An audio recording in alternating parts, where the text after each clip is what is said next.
Hi, my name is Adria. This is me with my grandmother years ago. She's one of the reasons I decided I had to make this video. See, she and I once got into a pretty heated argument about anti-Semitism. She had made the comment that anti-Semitism is still a big problem. But I truly believed at that point that society had evolved and progressed past this, so I assumed maybe her experience as a Holocaust survivor had just made her hypersensitive. Fast forward 20 years, and unfortunately, it turns out I was mistaken and she was correct. When it started to become evident to me was after the 2016 US elections, because during the months leading up to them, I had been actively supporting the far-left candidate Bernie Sanders, and as a result, I had gained over 3,000 new Facebook friends who had similar political views. It didn't take long before I began to notice something surprising and startling. What I began to notice was more and more of my leftist-leaning friends expressing increasingly hostile sentiments toward Israel. Having presumed that those on the left were the most progressive, I found this very confusing. So I decided to try to determine from where this negativity was coming. I had been hearing words like apartheid, occupation, ethnic cleansing, Nazism, genocide, and then over and over and over, the word Zionism used pejoratively. Now, having lived in Israel for a time, including in the West Bank, and having had the experience of doing a bit of training with the IDF, I knew that the things I was hearing and reading my friends saying were completely contrary to what I saw when I was there. But even though I knew that what was being said made no sense and had no resemblance to the reality I experienced, the vehemence with which these notions were being expressed caused me to reconsider the possibility that maybe they were true. For the next several months, I became obsessed with research. I spent probably 15 to 20 hours a day on it and did little else besides learning everything I could. I looked to newspaper archives, original source documents, reports, quotes, and verifiable records and evidence, as well as personal first-hand witness accounts. I learned a lot about this complex situation, and I decided that despite having no film or video editing skills, I would try my best to share the knowledge I'd gained in the most distilled and digestible way I could. This became 2 films, of which this is the second. The first part looks at the historical and legal questions, as well as the question of Israel's legitimacy and title to the territory, based upon verifiable evidence, records, newspaper archives, and a pattern of corroborating accounts from people like FDR, Winston Churchill, Mark Twain, Lord Peel, and many others. We looked at the League of Nations, the mandate system, and the reasons behind the legitimacy of Israel's title to the territory. If you have not viewed that one yet, I recommend you start there and then return to this video afterward, as it contains the basic historical background and context of this issue. In this video, I want to discuss the typical accusations levied against Israel in a very straightforward and logical way. Let me start out by saying I believe most people who make these accusations are decent and good, and are only trying to fight for human rights and the oppressed. However, in the same way that a doctor ought not make a diagnosis nor prescribe any remedy until a full medical history is taken and blood analysis is done, the rhetoric I was hearing is a cautionary tale against the foolish tendency to form a conclusion on such a complex situation without proper knowledge. As much as their hearts may be in the right place, the reality is that they are not helping the Palestinians, but are instead unknowingly contributing to their further oppression, as well as to the murder of Jews. I understand that if you're one of these people, this statement might seem shocking to you. But because I am sure you would want to know if your good intentions were being used by malicious actors to further such an agenda, I am positive you will make sure to do your due diligence by listening to this information. Of course, if you hate Jews, then you hate Jews. What can I say? If that's the case, well, that's your prerogative. You may want to go ahead and move along, though, because this video is not for you. On the other hand, if you're someone who is rational, reasonable, and decent, then I urge you to simply listen to what I have to say as objectively as possible. In fact, I encourage you to go ahead and try to disprove anything I'm about to tell you. Let's begin with a charge that is commonly leveled against Israel, that of apartheid. What is apartheid? Okay, so this is a term that refers to a system that was practiced in South Africa. But in a larger context, it has come to mean any system of practice that separates and stratifies people according to color, ethnicity, caste, etc. Apartheid is a system of institutionalized racial segregation and discrimination, segregation of public facilities and social events, as well as dictated housing and employment opportunities by race. Here are a few examples of how it was practiced in South Africa. They enacted legislation such as the Prohibition of Mixed Marriages Act of 1949, also the Immorality Act of 1950, which prohibited interracial sex, and the Population Registration Act of 1950, which distinguished four classes: black, white, colored, and Indian.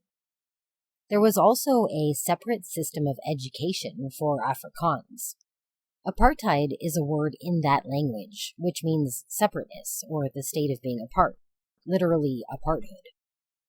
Personally, when I hear someone say that Israel practices apartheid, I can only conclude that they must either not know what apartheid means, or that they have literally made zero effort to find out whether this is actually true or not, or possibly both. But don't just take my word for it. Let's look now at why Israel is not practicing apartheid. First, we're going to need an overview of the Arab population of Israel. If you've seen the first video of this series, then you know already that prior to the Six-Day War in 1967, it was overwhelmingly the Jewish population whom were referred to as Palestinians. You would also know that a large number of the Jews who came to Israel in the 1940s were in fact Arab Jews who came from the surrounding areas. So, you see, the term Palestinian is itself a rather problematic term. To whom are we referring when we say Palestinian? For the purposes of this video, we will use this term Palestinian in its current colloquial use, which since 1967 has roughly referred to the Muslim Arab population living in the area called the Levant. The Levant, similarly to the word Palestine, is a name that refers only to a general geographical area bordering the eastern Mediterranean Sea. Now, this can be kind of confusing, so let me clarify something. There are Arabs living in this area who are Muslim, but there are also Christian Arabs as well as Jewish Arabs. In order to distinguish these groups from each other in this video, we will refer to Arabian Jews as Mizrahi. There are many different types of Arabian Christians. Some of these groups are the Maronites, Copts, Berbers, and Chaldeans. But right now, we're looking at the Arabian Muslim population in the Levant, to whom we are referring as Palestinians, despite both the obvious and perhaps not as obvious problems with that nomenclature. Okay, so some of these Palestinians are actually Israeli citizens. The Palestinians with Israeli citizenship live in Israel proper, inside the line of ceasefire of 1949, which is also known as the Green Line or the Armistice Demarcation Line, or the 1967 borders. Then there are also Palestinians in the Palestinian territories, who live in the West Bank or the Gaza Strip. The first group, represented here with the pink arrow, are Palestinian Arab Israeli citizens living in Israel. They make up about 20% of the total Israeli population. Palestinian Israelis have exactly the same rights as the Jewish majority. The only difference in terms of the mandates of citizenship are that Palestinian Israelis do not share the same obligations. Mainly, they are not required to join the army like other citizens are. They do, however, have representation in the Israeli version of Congress or Parliament known as the Knesset. They also have representation in the judicial system as judges, including the Supreme Court judge who sentenced a former president of Israel to prison. Arab Israeli citizens are in every profession in Israel. They are doctors, lawyers, actors, accountants, models, sports figures, CEOs, celebrities, police officers, And actually, Christian Arabs have a higher socioeconomic status than the Jewish majority. The other group, represented here by the orange arrows, are Palestinians who are not Israeli citizens. This group lives in either Gaza or the West Bank. Let's take a look at Gaza first. There are no Israelis living in Gaza. In 2005, Israel unilaterally withdrew from Gaza and handed it over to the Palestinian Authority, also known as Fatah, to govern. But in 2007, after a bloody coup, Hamas took over control of the Gaza Strip. I might make note here, by the way, that Hamas is also an internationally recognized terrorist organization, and I would encourage you to look up and read their official charter, which calls in writing for the obliteration of Israel, violence and murder of Israelis, and genocide of all Jews. It states that they do not and will never recognize Israel's right to exist in any borders. It also speaks to their belief that their Messiah will not come until they murder every Jew. Please do go and read it yourself. Right. Now, while we're on the topic of Gaza, I hope you won't mind if I quickly sneak in another little piece of propaganda often levied against the Jewish state. It is often said that Gaza is an open-air prison maintained by Israel. Did you know, though, that when the Jews decided to literally forcibly remove their own population and abandon the Strip, which included digging up every dead Jewish body buried there in order to leave Gaza Judenrein for the Palestinians in 2005, what they did not take with them was the thriving agriculture industry they had built there over the years. They left fully functioning greenhouses, complete with a ready-to-go, literally just add water industry, making over $200 million per year. They did that purposely in an effort to jumpstart the economy of the Palestinian community. This was an enormous gift, on top of ceding land from what was already a tiny little country for no more than the promise of peace. And what did the Palestinian Arabs do with these generous gifts? On day one, they burned them to the ground and began turning them into training camps for terrorists. Instead of building infrastructure, schools, hospitals, and things a society needs, they spent billions digging terror tunnels into Israel in order to commit acts of terror and to kidnap and murder Israeli citizens. But here's a question for you. Seeing as how Egypt also shares a border, just like Israel does, why then is it rarely, if ever, postulated that Egypt is running this so-called open-air prison? In contrast to the border with Israel, however, that Egyptian border is completely closed year-round. Egypt closed it after growing tired of terrorism and smuggling operations coming across it. Also, in contrast to Israel, Egypt does not send hundreds of millions of dollars a year worth of humanitarian aid across the border, whereas Israel sends 800 supply trucks per day filled with food, medical equipment, fuel, building materials, and much more. Thirdly, Gaza is by no means some barren wasteland where children are starving in the streets. In fact, and please do look this up to confirm it is true, obesity is the biggest health problem faced by the population there. In Gaza, there are huge shopping malls, gorgeous resorts, many fine restaurants, expensive luxury vehicles, even amusement parks with water slides as well as zoos. Anyway, let's get back to the topic of apartheid, shall we? Moving to examine the West Bank now, we note that it is divided into 3 zones, A, B, and C. Area A is governed by the Palestinian Authority. Just like in Gaza, no Jews are allowed to live in Area A at all, and Israelis are banned from even entering. On the rare occasion that a Jewish person has accidentally wandered into this area, they were brutally murdered by innocent civilians for no other reason than being a Jew. Area B is also governed by the Palestinian Authority, but Israelis are allowed to circulate there. The final section, Area C, accounts for approximately 60% of the West Bank. It is under the control of the Israeli government. A very small amount of Palestinians live in this area, approximately 5%, and this is where the infamous settlements are located. I'd like to take this opportunity to quickly expose an additional falsity here before continuing. These infamous settlements, which are the subject of so much contention, make up less than 1.4% of the so-called West Bank. And every one of them is in an area that has historically been Jewish for literally thousands of years, and which were always intended to be part of the state of Israel. What we call settlements in Israel, in every other country on earth, are just called neighborhoods.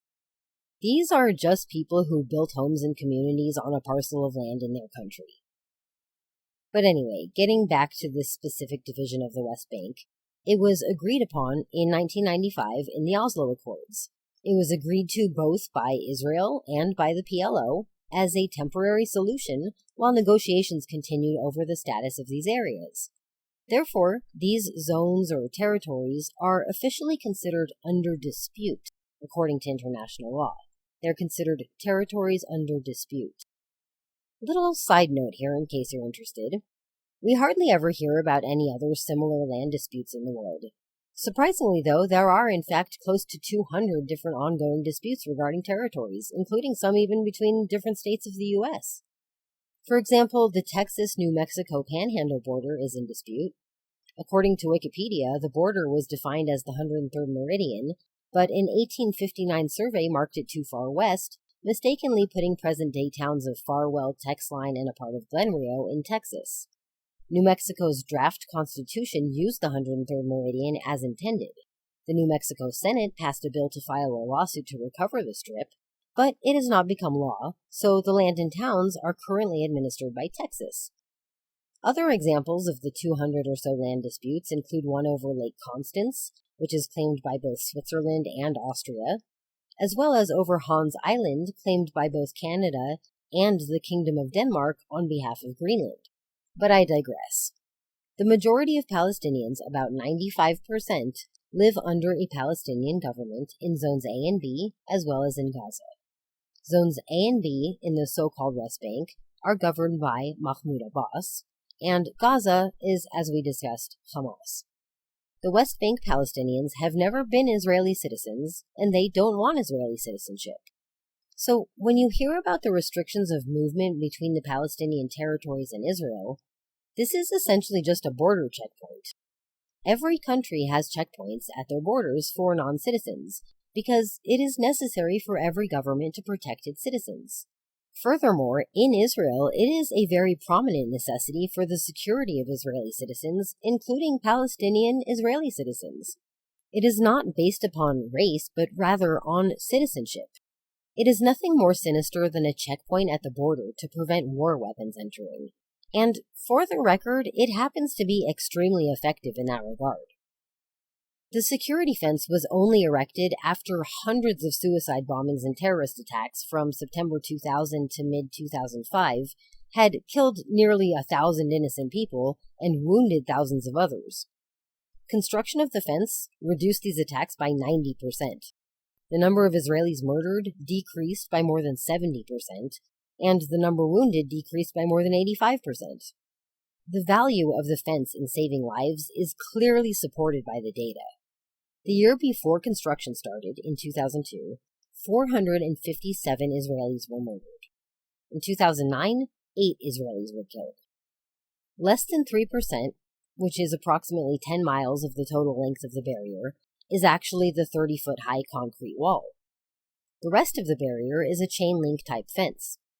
The small section, which is a wall, is built in the areas where Palestinian snipers had been shooting at cars along the Trans-Israel Highway, one of the country's main roads. As to the question of quality of life of those living in the West Bank and Gaza, the governing body carries the responsibility to provide public services.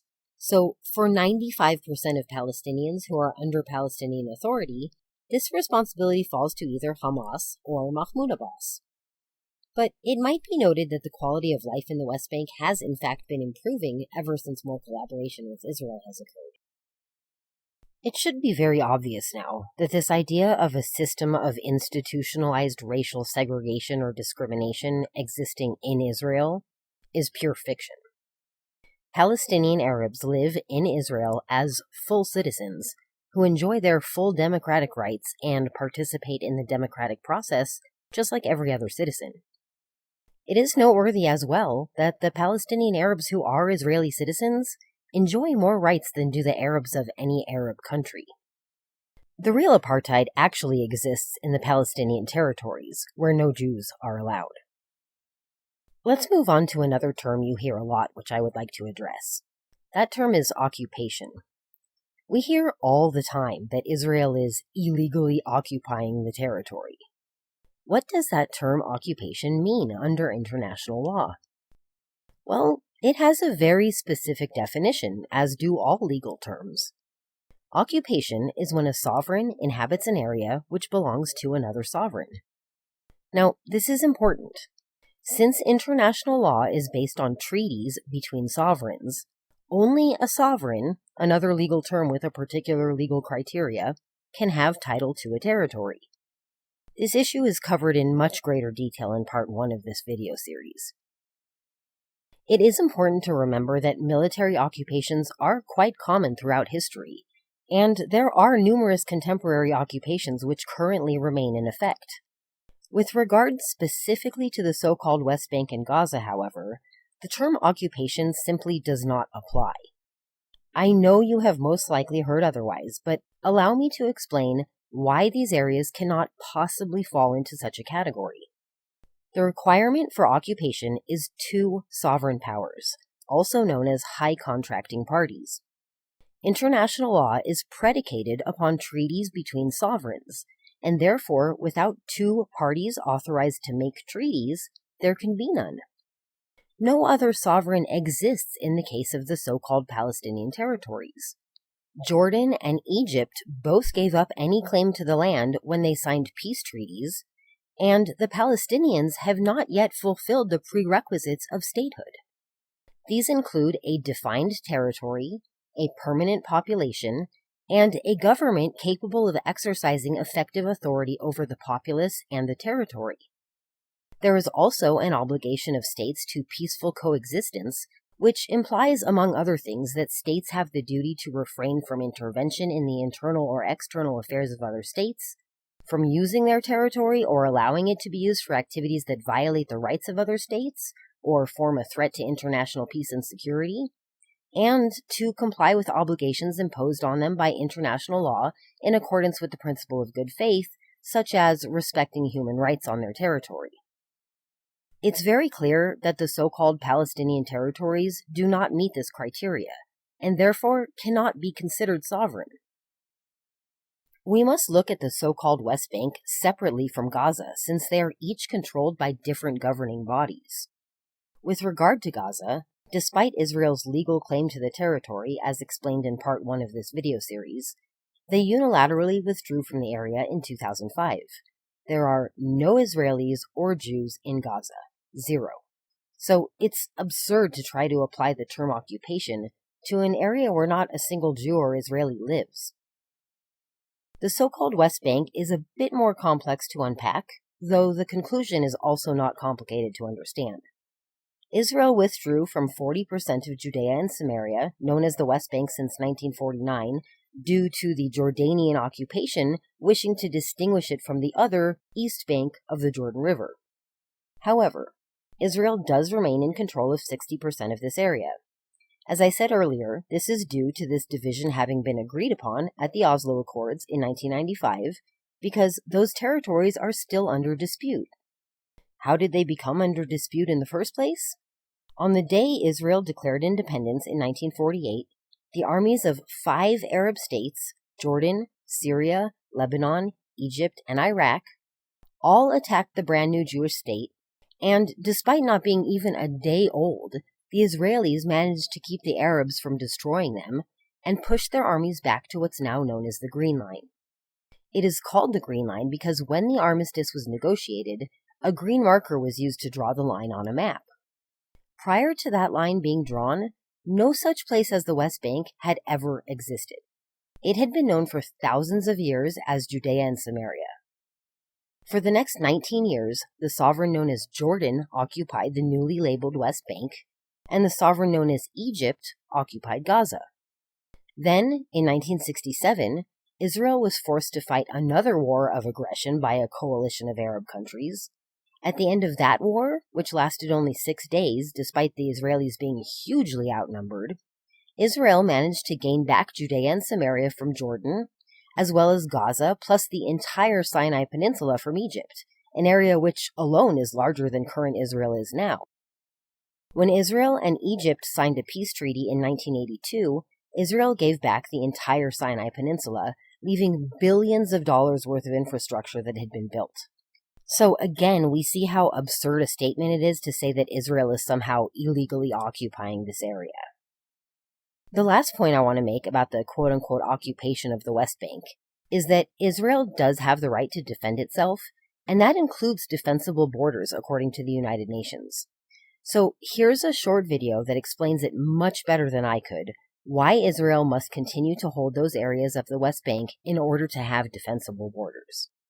Israel has historically been a small state surrounded by hostile countries, some of which are many times its size. In its first 50 years, it found itself engaged in 5 full-scale wars. Israel has little strategic depth. Only 44 miles separate between the Jordan Valley and the Mediterranean Sea. A modern fighter bomber can cross this distance in 3 minutes. After the Six-Day War in 1967, when Israel came under attack by 4 armies on 3 fronts, UN Security Council Resolution 242 declared that Israel had the right to live in peace within secure and recognized boundaries, free from threats or acts of force. It was not expected to withdraw fully to the fragile armistice lines, from which it had been repeatedly attacked. Prior to Israel's unilateral disengagement from the Gaza Strip in 2005, President George W. Bush sent Prime Minister Ariel Sharon a letter of assurance about the West Bank, in which he stated, "The United States reiterates its steadfast commitment to Israel's security, including secure, defensible borders." Both houses of the US Congress overwhelmingly approved the letter. What are Israel's defensible borders?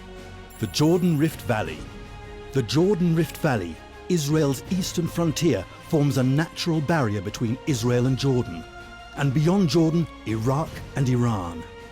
The Jordan Valley and the mountains that dominate it create a steep 4,200-foot virtual wall opposite any force attacking from the east. In the past, Israel faced numerically superior conventional armies. Though outnumbered, it succeeded in winning decisively by fully exploiting the principles of ground warfare. Today, Israel faces mainly terror armies like Hezbollah, Hamas, and ISIS. It must be stressed that as long as wars are fought and ultimately won by the maneuver of land armies, then terrain and strategic depth will remain at the core of Israeli national security. To defend itself from attacks from the east, Israel must retain control over the Jordan Valley and the western mountain ridge that dominates it. Israel cannot concede this vital area in any diplomatic arrangement. That was the position taken by the architects of Israel's national security, like Yigal Allon, Moshe Dayan, and Yitzhak Rabin, and it remains as relevant today as it was back then. כל הביטחון להגנת מדינת ישראל יוצב בבקעת הירדן בפירוש הנרחב ביותר של המושג הזה. Israel's mountain ridge. Israeli withdrawal to the 1967 lines, really the 1949 armistice lines, would be suicidal.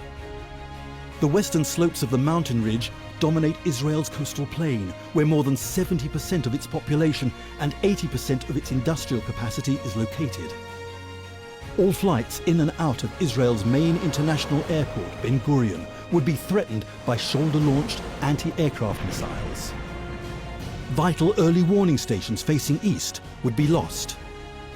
With terror armies increasingly using low-flying drones in Syria and Yemen, Israel must protect its air defense assets all along this critical terrain. With a full withdrawal, the country's width would be reduced to a narrow 9-mile waistline and would be impossible to defend.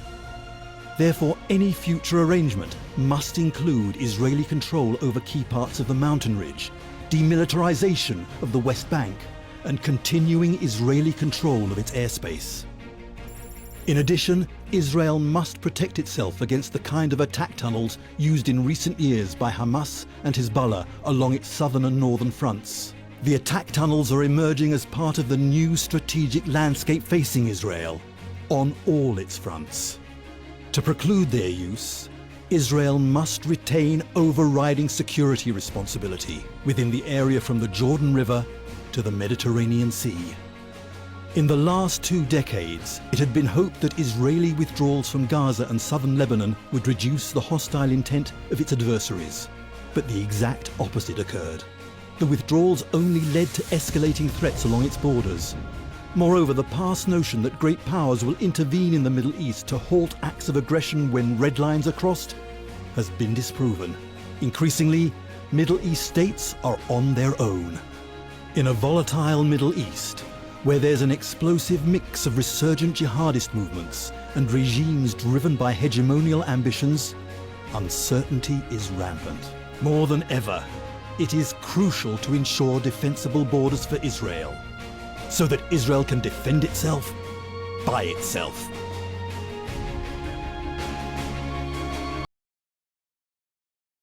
Now, it's understandable how those of us in the West could find it difficult to comprehend living in this constant state of worry for being attacked. However, in Israel it is quite common for terrorist attacks to take place, and there have been 3 all-out wars waged against them by surrounding nations. So it's a very realistic and consistent concern for Israelis. The Hamas charter clearly states that they are intending for the obliteration of Israel, and they continue to reaffirm throughout time that their goal is the extermination of the Jews. When I lived there in 1998, despite it being a time of relative peace for the region, there were bombings, car bombs, and threats by these terrorist organizations at least once a week, and we spent a lot of time in bomb shelters because of that, and it's a very real and present danger that Israelis live with every single day. Another term that I've heard applied to the situation in Israel is that Israelis are Nazis, acting like Nazis, or the new Nazis, or some variation of that sentiment. Comparing the situation in Israel to that of the Nazis is extremely disrespectful to anyone whose family has suffered a genocide. In case there's some confusion about this, let's quickly remind ourselves of what happened in Nazi Germany. Nazis were a fascist government in which nationalism and socialism combined.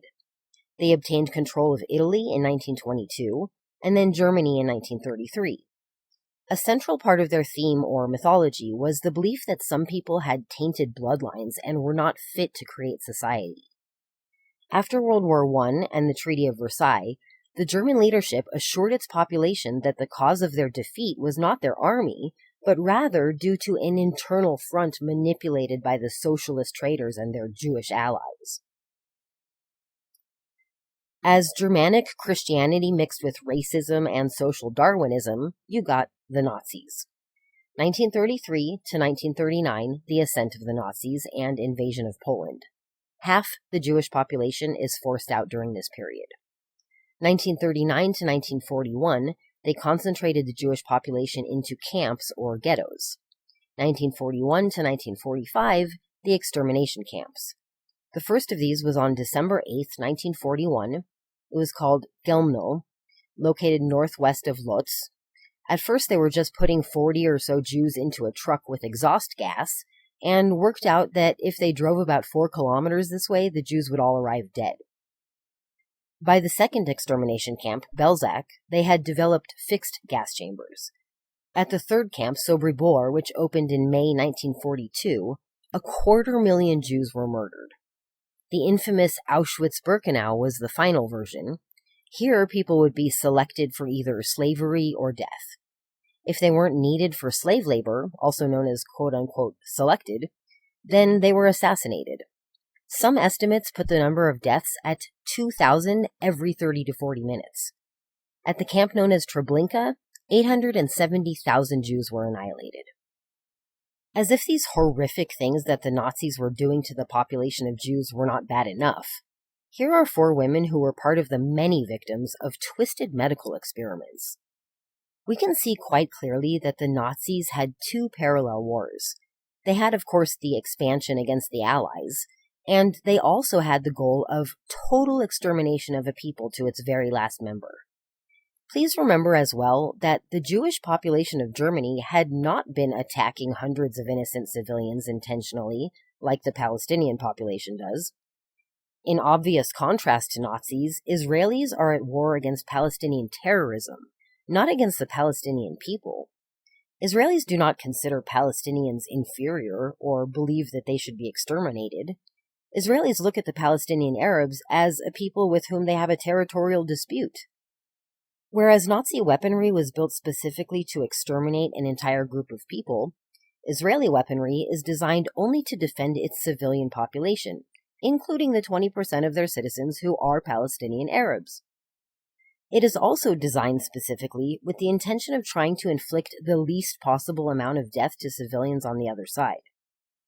When unfortunate innocent civilian deaths occur, usually it's because of unintended operational errors, or more often because the Palestinian civilians are used by their leadership as human shields. The Palestinian leadership is widely known and documented to hide their weapons of war inside schools and hospitals, or they will place rocket launchers all around an apartment building, for example.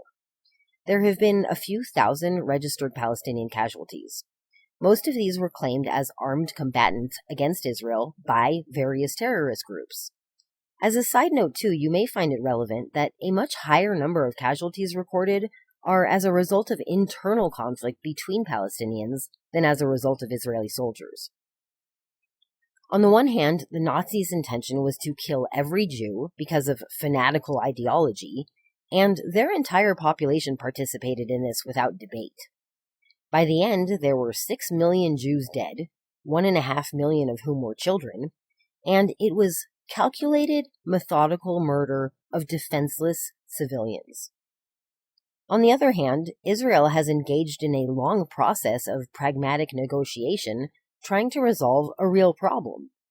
Constant debate goes on in Israel, which often results in measures being passed in opposition to current practices and procedures in the country, as well as changes to the law. The Palestinian camps were refugee camps built for casualties of the war the Arabs started in 1948. These camps were not built or administered by Jews, but rather it was a measure taken by the regional or Arab Palestinian leadership, aided by UNRWA, and it was supposed to be a temporary solution until the Palestinians could be reinserted into everyday life.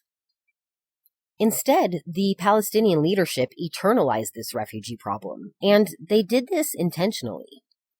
The Arab League and the Arab governments adamantly objected to resettlement, despite substantial economic incentives, which showed their total indifference to the suffering of Palestinians. The Arab states also refused to grant citizenship to these refugees. Here's a quote from a former UNRWA official, Sir Alexander Galloway, in 1952. Quote, "Arab states do not want to solve the refugee problem. They want to keep it as an open sore, as an affront to the UN, and as a weapon against Israel. Arab leaders don't give a damn whether the refugees live or die." End quote. If we compare Israel to the Arabs in the area, in Israel, Jews, Muslims, and Christians all have full rights as citizens of Israel. They have democratic leadership, and their military takes extraordinary measures to avoid harming civilians. They do have unfortunate accidents, but accidents are not considered war crimes. On the other hand, the Arab countries have human rights atrocities across the board against gays and women, and no Jews are allowed in the Arab areas, in contrast to the full rights the Jews, Muslims, and Christians all have in Israel. Arab leadership are terrorist organizations known internationally as such. The PLO, Hamas, and Hezbollah are all known terrorist organizations, and they purposely target civilians as well as using their own citizens as human shields. Both of these are considered war crimes. With regard to claims to the land, Jerusalem is mentioned in the Hebrew Bible 667 times. Jews pray facing Jerusalem, whereas on the Arab side, Jerusalem is mentioned in the Quran not at all, and Muslims face away and point their rear ends toward Jerusalem when they pray. Israelis believe in sharing the area peacefully through a mutual agreement, whereas the Arabs believe it's a zero-sum game and it's either one or the other, and they intend to wipe Israel off the map. When it comes to accountability, Israel punishes anyone who unlawfully commits violence, whereas the Arabs, in contrast, reward the families of those who kill innocent civilians to the tune of hundreds of millions of dollars a year. The Palestinian Authority literally pays people close to $500 million a year for murdering Jews. I would like to move on to the word Zionism. The concept of Zionism ought to be one that is embraced by those who consider themselves left of center politically, which is why it was so confusing to witness the vitriol directed toward it. Zionism is the reason why I decided to make this video. Within the progressive activist circles I frequented, I had been hearing the word a lot, and typically in connection to some pretty hateful types of ideas.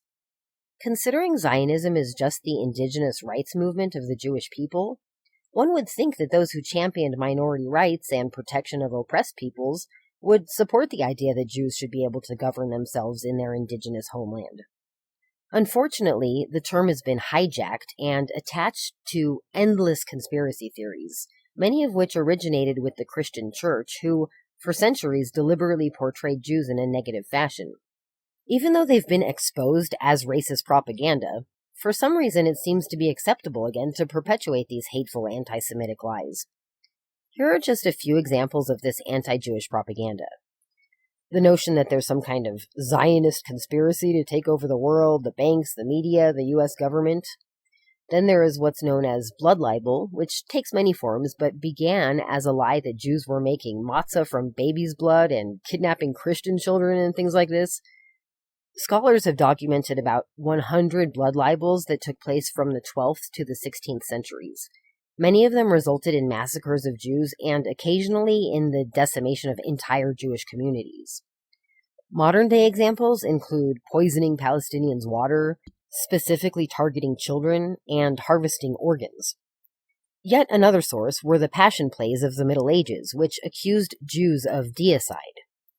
Then there's the infamous Protocols of the Elders of Zion, which is a fictitious novel that was plagiarized and then rewritten with the original characters being replaced and cast as the Jews. Israel has been accused of every ridiculous thing under the sun, from sending mind-controlled killer sharks to Egypt, to stealing Iran's clouds and snow during a drought, to stealing this guy's left shoe. Just the left one, mind you, don't ask me why. Oh, and let us not forget the big one, which alleges that the Holocaust is a myth, an accusation which only makes referring to Israelis as Nazis an even more disgusting insult to the injury of the horrific genocide experienced at the hands of the Nazi war machine. When you hear the term Zionist or Zionism these days, 9 times out of 10, it's by someone who has no clue what it means. It is not an ideology of domination or violence. It has nothing to do with any sort of notion of superiority. It should be no more controversial a concept than the one that says Germany belongs to the German people, or France belongs to the French, or Italy belongs to Italians. Jews are from Judea. And, ironically, Arabs are from Arabia. Now seems to be as good a time as any to address the alleged ethnic cleansing Israel carries out against Palestinian Arabs. These days, the left often claims that Israel is committing genocide and ethnically cleansing Palestinian Arabs. Apparently, they never bothered to spend literally 2 minutes looking it up, because if they had, they would have easily determined the fact that the population has increased steadily every single year since 1948. In fact, the Palestinian Arab population in Gaza and the so-called West Bank rises at a rate that is 3 to 4 times the rate of the rest of the world. So, if the Israelis are engaging in genocide, they are absolutely terrible at it and are failing miserably. Yet another smear we often hear is the one about how Israel receives so much military aid money. Let's take a look at that and see if we can figure out whether it's true. If we look at the cost of military aid to other countries, then we must consider the troops and bases we have around the world. The bases alone cost the American taxpayer approximately $100 billion per year just to maintain. Then, if we consider the 199,500 or so troops who are stationed in 177 different countries, at a cost of about $665,000 per American soldier stationed abroad, we begin to notice the extreme amount of money the United States earmarks for military aid to other countries. Once we've examined these stats, it turns out Japan is the largest aid recipient at more than $26 billion annually due to the nearly 40,000 troops stationed there. Next is Germany, with nearly 35,000 troops totaling almost $23 billion a year. In South Korea, 23,500 troops at a price of over $15.5 billion. The 12,000 soldiers in Italy come in at $8 billion a year. Keep in mind, too, that this is just the cost in dollars, but these countries also cost American lives. The just over $3 billion a year Israel receives is really a drop in the bucket in comparison. Additionally, Israel is required to put 100% of this figure back into the American economy. In this way, it can be seen more realistically as a guaranteed subsidy for the American defense industry. Before we finish up here, let's also briefly discuss the accusation that Israel unfairly destroys or seizes the homes of Palestinian Arabs. Now, I don't know about you, but here in California, and I suspect where you live as well, if I build a structure illegally, either because it's on land which doesn't belong to me, or because I have failed to obtain the required permits, approvals, safety inspections, and such, the government will destroy my building too. This is one of the two common reasons structures built by Palestinian Arabs are destroyed. The second reason is not an issue any other country has to deal with. So perhaps there could be a better response, but this is the response that has evolved from the fact that the Arab leadership, both Hamas and the Palestinian Authority under President Mahmoud Abbas, pay the family of terrorists who are killed murdering Jews. This incentivizes violence and suicide bombing type of behavior, and therefore the homes of terrorists are demolished in order to eliminate that incentive. The last thing I want to bring up in this video is perhaps the most important thing to understand. It's the phenomenon called Pallywood. This is where Palestinians stage violent riots and things like that. They literally just make them up, complete with makeup, and film them, and they pretend as though it's real. Another thing they do is to take footage from other countries and put it out as if it were happening there. This happens quite frequently, and you can see the next 9 minutes of footage. There's some quite poignant examples of this. If you look it up, you'll find many, many examples of this, and obviously it's common enough to where it's been given a name, Pallywood, so please do look that up, because it's obviously been quite an effective campaign and a major source for false information, leading to the demonization and delegitimization of Israel and of the Jewish people's right to exist.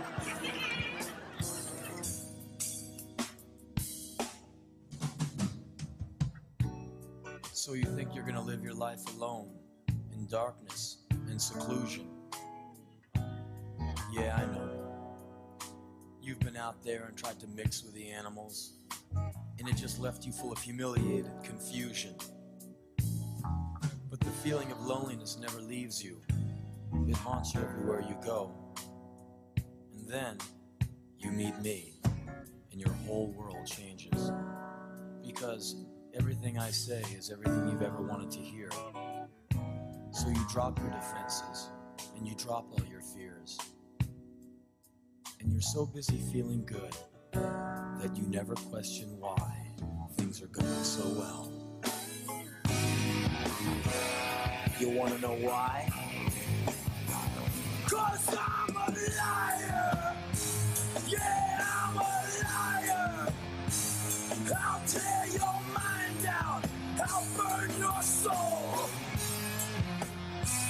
I'll turn you into me!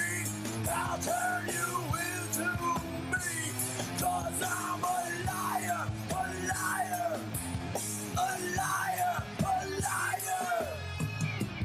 I'll hide behind a smile and understanding eyes.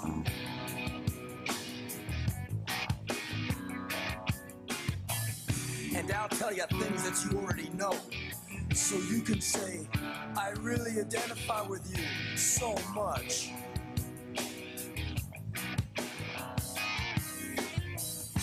I'll come to you like an affliction, but I'll leave you like an addiction. You'll never forget me. You wanna know why? 'Cause I'm a liar. Yeah, I'm a liar. I'll rip your mind out.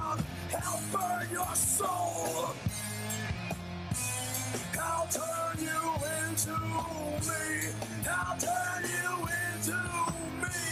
'Cause I'm a liar, a liar. Liar, liar, liar, liar. I don't know why I feel the need to It comes with so much pain. It's something inside me. It's something I can't explain.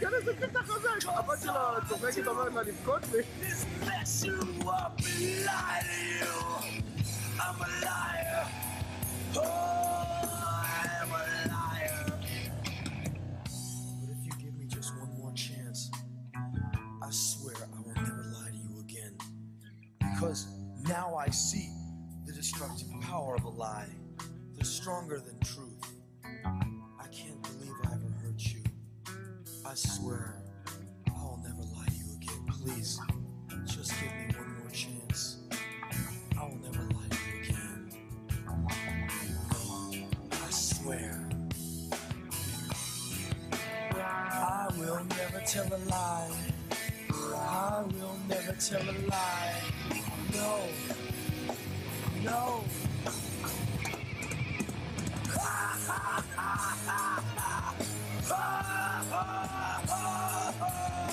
Sucker!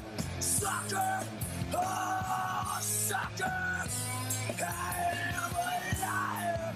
Yeah! I am a liar! Yeah! I like it! I feel good! Oh, I am a liar! Yeah! I lie! I lie! I lie! Oh, I lie!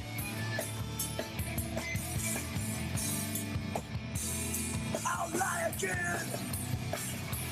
And again! I'll lie again and again! And I'll keep lying! I promise.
We call it Hollywood, you know. Sometimes you see movies and you know scenarios that they are just fake them, like the shark. They are spreading lies, a lot of lies. And the system is, if you hear the lie few times, you believe, wow, I heard that in advance. Yes, that's the truth. This will conclude part 2 of Verifiable History Presents Directly from the Source, Israel According to the Left. Thank you for taking the time to learn about this complex topic, because it is only through knowledge that reason can take hold, and without reason, all that's left is war. If you really want to help the people of this region, you will utilize reason as the means for peace. You can do this by sharing the information in this video with anyone you know who may not be aware of these facts, because justice can only come from truth.